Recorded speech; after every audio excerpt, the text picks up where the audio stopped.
तुलना। ओहो, तेवर तो देखो जरा अपनी बहुरिया की। सास और ताई सास सामने बैठ गई और सुबह की चाय पूछना तो दूर, फ्रिज में से ठंडा दूध निकालकर खुद पी लिया और बाय बोलकर हाथ हिलाती चली गई पति के साथ। और रितेश ने भी खुद को कॉर्नफ्लेक्स बनाया अपना। सास ना सही, पति के नाश्ते का तो ध्यान रख ले। कमला की जेठानी हाथ नचाकर बोली तो कमला ने शर्म से नजरें नीचे करके जवाब दिया, वो क्या है ना जीजी, नौकरी वाली बहू है और 9 बजे दफ्तर पहुंचने पड़ता है और आधा घंटा पहुंचने में भी लगता है, तो उससे पहले जैसे तैसे खुद को तैयार हो जाती है, यही बहुत है। हमारी तरह मुंह अंधेरे उठने की आदत भी तो नहीं है आजकल की लड़कियों को जीजी। और रितेश को तो शुरू से ही आदत है अपना काम खुद करने की। आप चिंता मत करो, हम दोनों की चाय मैं बना देती हूँ, फिर महाराजन आ जाएगी थोड़ी देर में। रोज ऐसा ही चलता है क्या तेरे घर में? कल से देख रही हूँ बहू ने रात का खाना मेज पर लगाने के सिवा कुछ काम नहीं किया। और तू भी तो कितना बदल गई है, हमेशा सारे काम अपने हाथ से किया और अब महाराजी लगा ले। माना अच्छा खाना बनाया था उसने, लेकिन अपने हाथ के बनाए भोजन की बात ही अलग है। ये तू मानती है? मानती तो अभी नहीं हूँ जीजी, पर क्या करूँ, रितेश नहीं मानता। अब बहू को ना फुर्सत है ना ही उनकी मंशा की होती रोज खाना बनाने की। शुरू शुरू में समझाया था मैंने, दोनों सास बहू मिलकर घर संभाल लेंगे, मिल बांट कर काम कर लेंगे। मैं कौन सा सारा बोझ उस पे अकेले डालना चाहती थी, पर रितेश से बीच में बोल पड़ा कि नीतू काम काजी है। सुबह 8 साढ़े 8 बजे घर की गई हुई, सुबह को थका हाड़ी घर आकर कैसे रसोई में जुट पाएगी, और अपनी सारी जिम्मेदारी रसोई संभाली है तो आपके भी आराम करने के दिन है। मैं देख रही हूँ कि तेरे आर्थिक स्थिति बहुत अच्छी हो गई है पहले के मुकाबले। दोनों कमाने वाले हैं आ गए हैं घर में, इसलिए तू कुछ नहीं कहती होगी बहू को। अरे पर जरा सोच, ऐसा पैसा किस काम के जो घर परिवार की जिम्मेदारी भूलकर कमाया जाए। कितने और तो दोनों जगह की जिम्मेदारी अच्छी तरह से निभाती है। तू भी एक कदम संस्कारहीन बहू चुनकर लाई है अपने रितेश के लिए। और जेठानी ने उलझा दिया तो कमला मायूसी से बोली, मैं कहाँ चुनकर लाई जीजी, मुझे भी क्या मिला। जानती हो मैं हमेशा से एक घरेलू संस्कारी लड़की चाहती थी मेरे साथ घर के वक्त बिताए। नीतू को तो रितेश ने चुना है अपने लिए। हाँ, मैं विरोध जरूर नहीं कर पाई, ममता ने आगे समझौता कर लिया। अब इसके पापा नहीं रहे मेरा तो यही इसलिए हमेशा सुनती हूँ। वैसे जितना हो मैं समझी, बहू के दिल की बुरी नहीं है, मेरी छोटी से छोटी जरूरत का ख्याल रखती है। छुट्टी वाले दिन कभी खाना बढ़िया बनाकर खिलाती है, होटल के खाने जैसा स्वाद है इसके हाथ में जीजी। रहने दे तू, लीपा पोती करना। कमला कल से आई हुई है, मैं देख रही हूँ अपनी आंखों से। सोचा था रितेश के ब्याह में तो ज्यादा रुक नहीं पाई थी, अब उसकी बहू के साथ कुछ समय बिताकर आती हूँ, पर इसे तो फुर्सत ही नहीं है। मेरी बहू ऐसे संस्कारहीन होती तो मैं अक ठिकाने लगा देती उसकी। अरे मैं तो हूँ ना जीजी, हमें तो कब से साथ वक्त बिताने का समय मिला है। मैं मन लगाकर रखूंगी आपका। हाँ तू रहने दे, तू अपने घर के की खुद ही बेचारी सी लग रही है मुझे। खैर चल चाय बनाकर पिला दे, मेरा दिमाग घूम गया है। कमला चाहकर भी जेठानी की बातों का विरोध नहीं कर सकी। वैसे वो जितना समझ पाती थी, उनकी बहू दिल की बुरी नहीं थी और शायद बनावटीपन से भी दूर थी। लेकिन ये भी सच था कि इकलौते बेटे के लिए जैसी बहू का सपना ने प्रभव से देखा था, ये तो ऐसा बिल्कुल भी नहीं थी। दूसरी ओर जेठानी की तीनों बहुआ गृह कार्याध्यक्ष थी। जब तक संयुक्त परिवार में थी, 10-15 मेहमानों का तो मिलकर बड़ी अच्छी से घर संभाल लेती थी। हाँ, पिछले 2 साल में जरूर दोनों की रसोई अलग हुई है और जीजी सुबह का खाना बड़ी बहू के यहाँ और शाम का छोटी बहू के यहाँ खाती है। इसमें भी तो मजा आता होगा राजू ने। एक दोनों समय पे ताजा खाना और दोनों बहुओं के हाथ का स्वाद मिल जाता है। कमला तो तब से वहाँ जा नहीं पाई थी, पर इस बार जीजी के साथ निकल जाएगी अपने घर में से। जीजी के यहाँ जाकर कुछ दिनों को सुख उठा लेगी। शाम को जब नीतू ऑफिस से आई तो उसके हाथ में गर्मा गर्म जलेबी एवं समोसे के लिफाफे थे। उसने बैग एक और रखा और झटपट प्लेट में नाश्ता डालकर ताई और सासू माँ को पकड़ाया।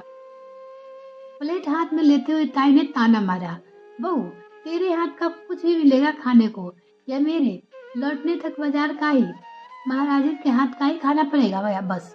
जरूर मिलेगा ताई, कल शनिवार है, 2 दिन की छुट्टी है मेरी। बताइए क्या पसंद है आपको? कहो तो ऐसे रहे जैसे सब कुछ बनाना जानती हो। अरे जो अच्छा बनाती हो वही बना दे बस। ब्याह में तो खीर चावल डालकर ही शगुन पा गई थी। अब कुछ खुद पाकर खिलाओ, दोबारा सबूत दूंगी। आपका आशीर्वाद ही बहुत है ताई। उसके मीठे बोले से जरा भी प्रभावित नहीं दिख रही थी। अगले दिन सुबह के नाश्ते से लेकर रात के भोजन तक तीनों समय के भोजन की जिम्मेदारी नीतू ने बखूबी निभाया।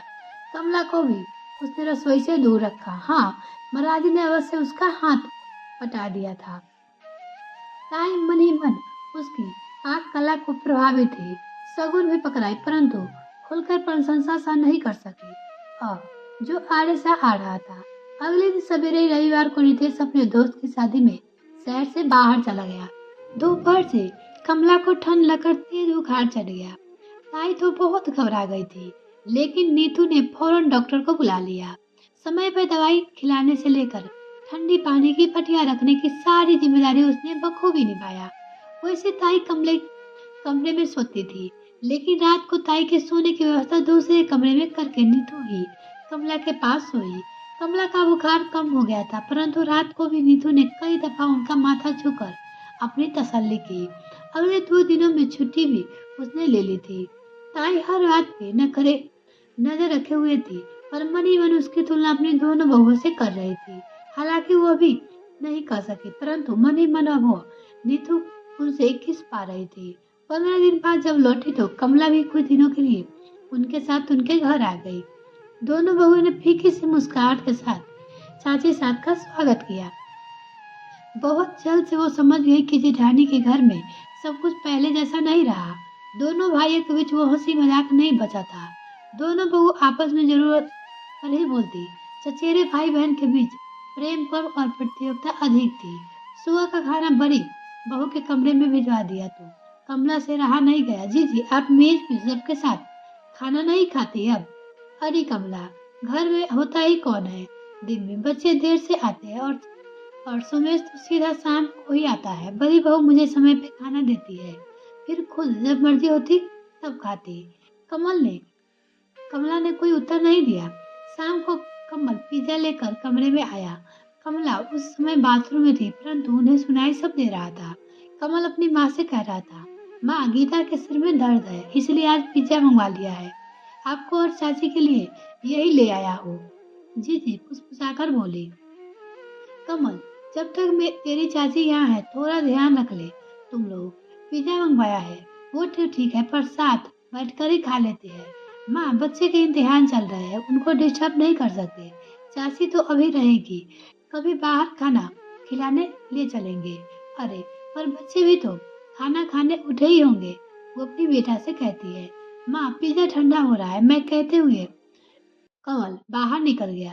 कमला बाथरूम से निकली तो अनजान बनते हुए बोली, अरे वाह, पिज्जा बहुत दिनों से नहीं खाया।